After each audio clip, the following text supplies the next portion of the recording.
I finally did it. I went out and bought my first ultralight tent. Let me tell you all about it. So earlier this year, I was lucky enough to get in on the drop for the, I believe it was the second drop on Mass Drop, which is now Drop, formerly Mass Drop, on the Durston X-Mid.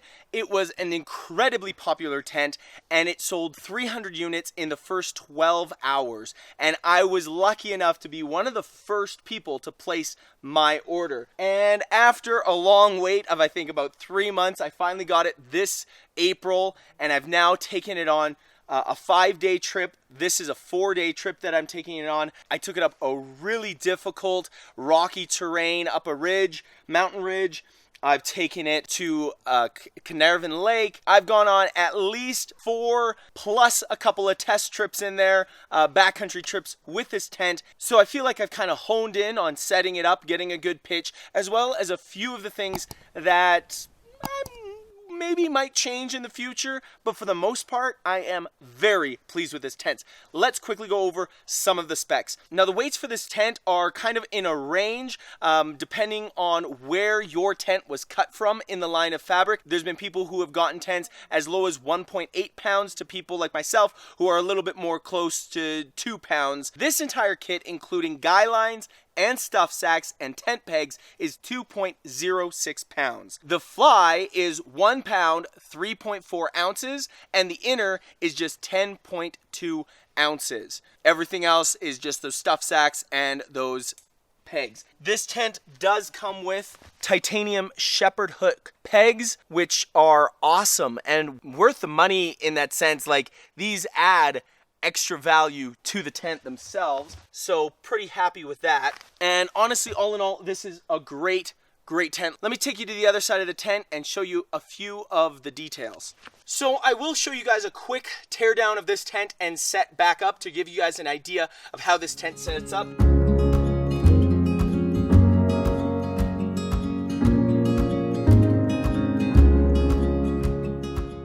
And that, everyone, is how you set up the Drop and Durston X-Mid one-person tent. You just choose a corner, you go to the next nearest short side corner, you go to the long side corner and finish the corner at the back. You want to make sure you're a nice, neat, taut rectangle. Then you insert your trekking poles, lift them up, and you have a perfect pitch. That's all you need to know.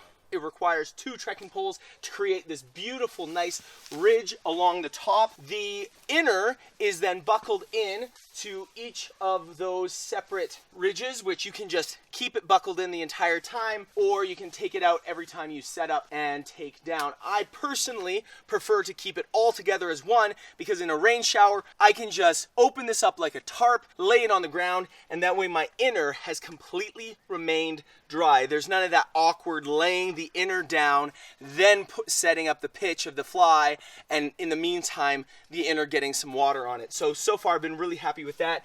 As you can tell, with a proper pitch, you get a really nice bathtub mat here. It's not particularly wide, although because of the way this tent is designed, you can loosen up those buckles that clip in and give yourself a little bit of extra width, but you'll lose a little bit of height on that bathtub. The zippers are all really smooth. Durston did an excellent job when he was designing this tent and paying attention to the details. Those details are what make this tent, in my opinion, so fantastic. When I saw this tent, I knew I had to get it. It's my first ultralight tent. I had never thought I'd be able to get an ultralight tent, and I was so glad that I could get my hands on this one. And I'll tell you a big reason why this stood out to me and convinced me to go ultralight for my tent. As you can all see right here, there is a vent. There's one on either side, which Velcros right in there. There are guy lines which come at each peak, which you can use if you really need to. So far, I haven't needed to. As well as there's 2 extra set of guy lines that come with the tent that you can attach to hold the tent down if need be. I think that's about all I can show you on the outside. Let me quickly take you inside. So as you can see, that's up there in that ridge where the netting has been plugged in. One of the nice things about this tent, as you can see, is there's actually some significant distance between the top of the fly and this ridge. So what you can actually do, and what I do, is I can actually drape my pant legs or socks or underwear over this and have just like a nice little dry hanging hook. There's also this really nice ridge pocket from the inside that you can hold some things, and it runs the entire length. As you can see, mine's a little damaged. It actually got damaged by a little critter that came up here that got into something that probably shouldn't have been sitting in the ridge of my tent. Big no-no. Won't do that one again. As far as the inner itself, as you can see, there is a fair amount of room to my right and to my left and to my head. My feet right now are at the bottom of the tent. My toes are just barely missing the mesh. But while it may not be super spacious, it is definitely very nice.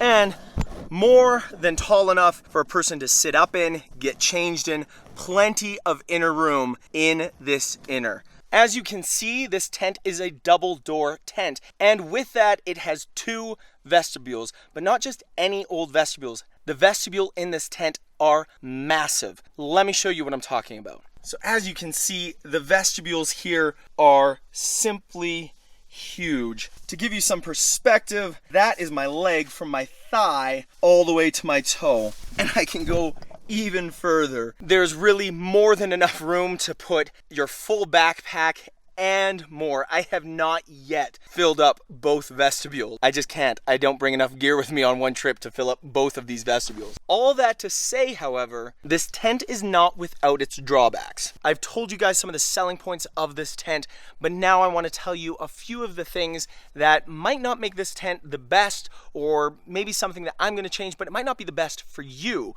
The first one is it requires 2 trekking poles, which means if you plan on base camping with this tent, leaving this tent at the site, and then heading out into the wilderness, and you'd like to bring your trekking poles, it may not be ideal for you. That goes with all trekking pole tents, but there's many out there that only require 1 pole, so you can bring 2 and still trek with 1.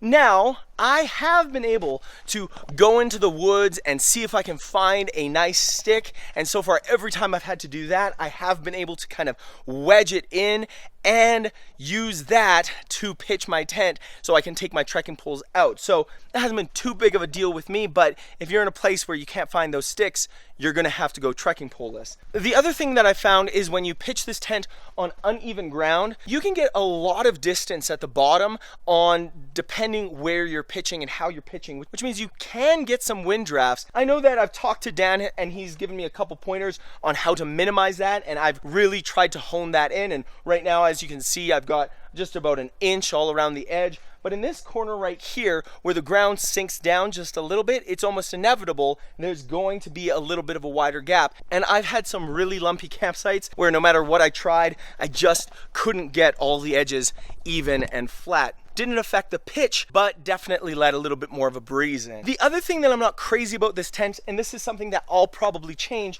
is that there's just 1 singular toggle here. Now, that's standard on a lot of tents, and I understand why Dan did that to save some weight, but I find what that often means is that this tent flap just hangs really low, and as you're trying to get in, you can easily get your head kind of caught on it. So I'm probably just gonna try to sew in an extra toggle right here, which will allow me so much more easy maneuverability. One of the other things that I do love about this tent, and I have actually used it before in the rain, is if you find a good enough branch and you weight it properly and pull it down with a little bit of paracord, you can actually make yourself a massive vestibule, big enough for you to do some cooking underneath if you have to. It's not completely watertight, but it will definitely keep you dry in a pinch. There is one last major selling point that this tent has, and it's actually why I felt like I could finally go ultralight with my tent, and that is the cost. Dan Durston and Drop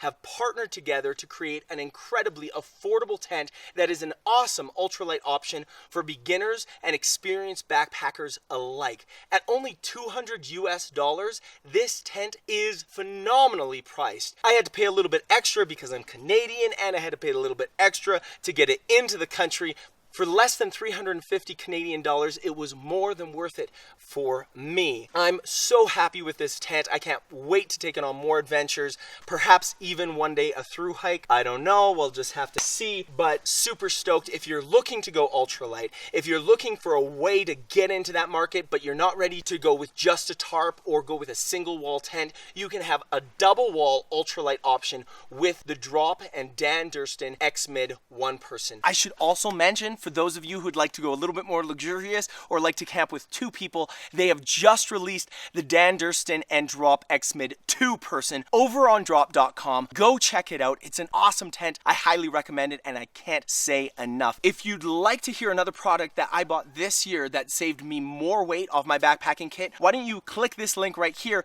to hear about the new backpack I got from drop.com as well, the Granite Gear Crown X60. I love that backpack, and I can't wait to tell you more about that one as well. So I'll see you in the next one.